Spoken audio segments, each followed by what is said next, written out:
One, two, three, funky.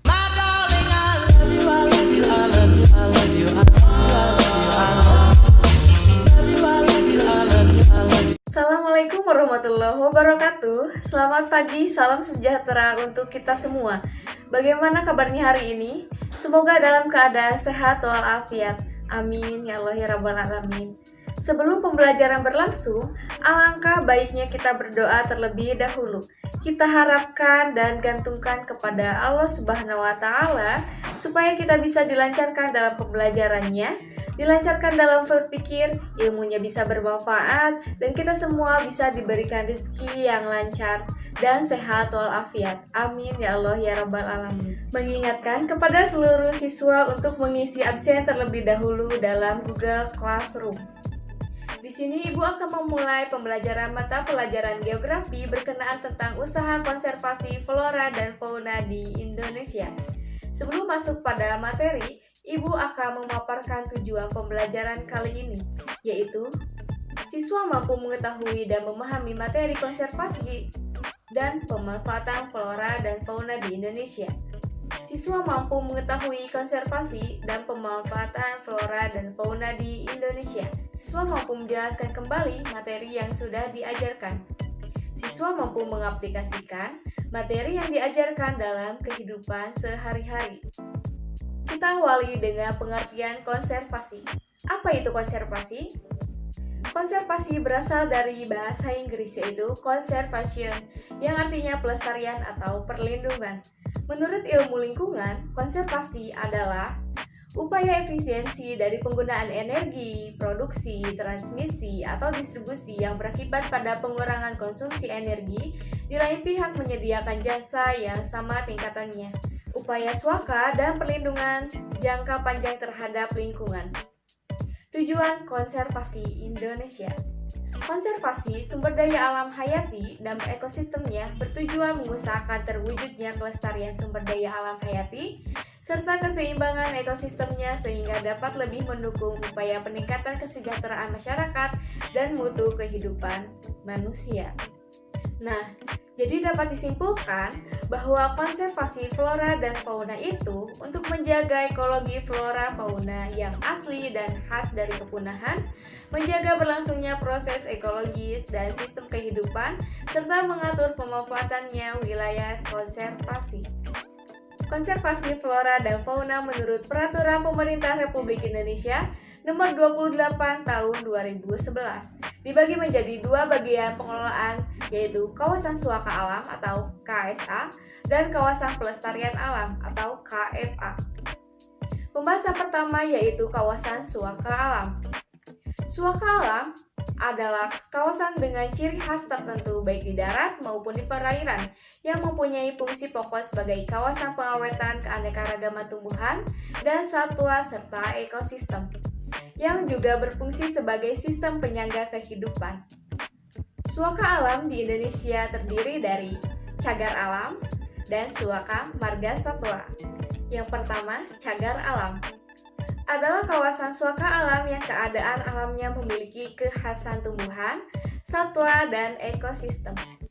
Kata kunci dari cagar alam yaitu habitatnya atau tempatnya tumbuhan, hewan, ataupun ekosistemnya akan terlindungi. Kriteria suatu kawasan ditetapkan sebagai cagar alam yaitu sebagai berikut.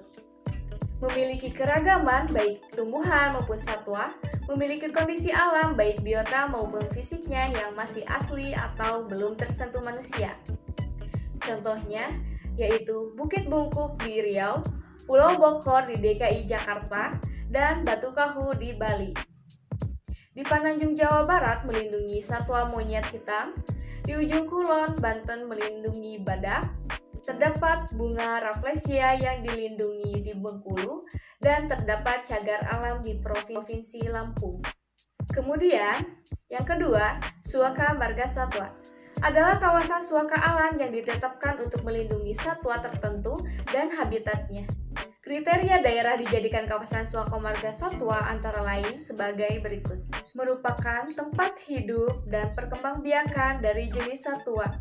Merupakan habitat dari suatu jenis satwa langka atau satwa yang dikhawatirkan punah. memiliki tingkat keanekaragaman dan populasi yang tinggi, merupakan tempat hidup satwa migran tertentu, memiliki kawasan yang luas sebagai habitat jenis satwa yang bersangkutan. Contoh dari suaka marga satwa yang pertama, Rawa Singkil di Aceh, Pantai Bawean di Jawa Timur, dan Tanjung Batikolo di Sulawesi Tenggara. Konservasi flora dan fauna menurut Peraturan Pemerintah Republik Indonesia Nomor 28 Tahun 2011 selanjutnya, yaitu Kawasan Pelestarian Alam atau KPA.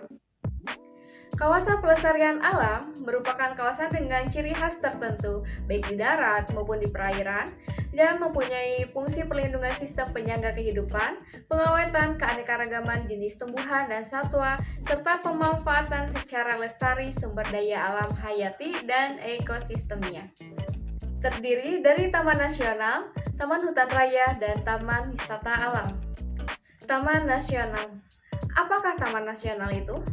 Taman Nasional adalah kawasan pelestarian alam yang memiliki ekosistem asli, dikelola dengan zonasi, serta dimanfaatkan untuk tujuan penelitian, pendidikan, penunjang budidaya, pariwisata, dan rekreasi. Indonesia memiliki 50 taman nasional, 6 diantaranya masuk ke warisan budaya dunia atau UNESCO. Terdapat kriteria taman nasional yaitu sebagai berikut. Memiliki kawasan yang cukup luas sehingga dapat menjamin kelangsungan ekosistem di dalamnya. Memiliki suatu yang khas yang bersifat unik, dapat dikembangkan untuk tujuan lain dalam kehidupan sehari-hari. Contoh taman nasional di Indonesia, terdapat Pulau Komodo di Nusa Tenggara Timur, Baleraan di Jawa Timur, dan Gunung Leser di Aceh. Yang kedua, Taman Hutan Raya adalah kawasan pelestarian alam untuk koleksi tumbuhan atau satwa yang alami atau bukan alami, jenis asli atau bukan asli. Kriteria wilayah yang ditetapkan sebagai kawasan hutan raya adalah sebagai berikut.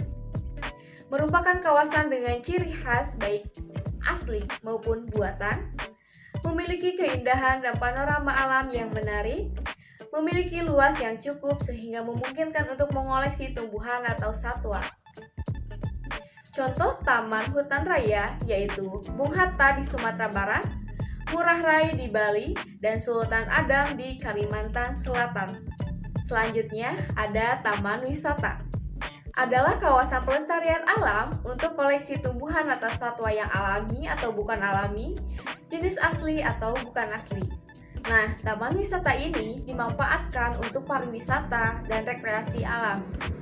Terdapat kriteria wilayah yang ditetapkan sebagai kawasan hutan raya adalah sebagai berikut. Merupakan kawasan dengan ciri khas baik asli maupun buatan, memiliki keindahan dan panorama alam yang menarik, memiliki luas yang cukup sehingga memungkinkan untuk mengoleksi tumbuhan atau satwa. Ada banyak sekali taman wisata di Indonesia. Di sini Ibu mengambil contoh di antaranya Air Hitam di Bengkulu, Pulau Bakut di Kalimantan Selatan, dan Grojogan Sewu di Jawa Tengah. Selanjutnya, pemanfaatan flora dan fauna sebagai sumber daya alam. Yang pertama, manfaat ekonomi, memberikan sumber pendapatan atau pekerjaan bagi masyarakat sebagai tujuan wisata alam. Yang kedua, manfaat keindahan. Setiap jenis tumbuhan dan binatang adalah berbeda satu sama lainnya, dan hal ini memberikan keindahan bagi alam dengan cara yang berbeda-beda. Sebagian besar manusia merasakan bahwa keindahan alam ini dapat memperkaya kehidupan mereka. Manfaat keberlangsungan hidup. Setiap spesies memiliki peran dalam membantu menjaga keseimbangan sistem kehidupan di bumi. Sistem-sistem ini harus berfungsi terus-menerus jika kehidupan ingin berlangsung. Sehingga hilangnya beberapa spesies dapat mengancam semua kehidupan termasuk kehidupan manusia. Manfaat ilmiah. Indonesia memiliki banyak tanaman obat yang telah lama digunakan dalam pengobatan tradisional. Berkat perkembangan teknologi, tanaman obat dapat diolah menjadi obat herbal yang diuji secara klinis sehingga layak dikonsumsi. Obat herbal mulai dimanfaatkan dalam dunia farmasi karena bersifat alami dan bebas efek samping. Pembahasan kali ini dicukupkan. Apabila ada yang mau ditanyakan, boleh kita berdiskusi lewat WhatsApp group atau di Google Classroom. Semoga bermanfaat, kurang lebihnya mohon maaf. Semangat belajar di rumah, stay safe and stay healthy. Billahi taufiq wal hidayah. Wassalamualaikum warahmatullahi wabarakatuh.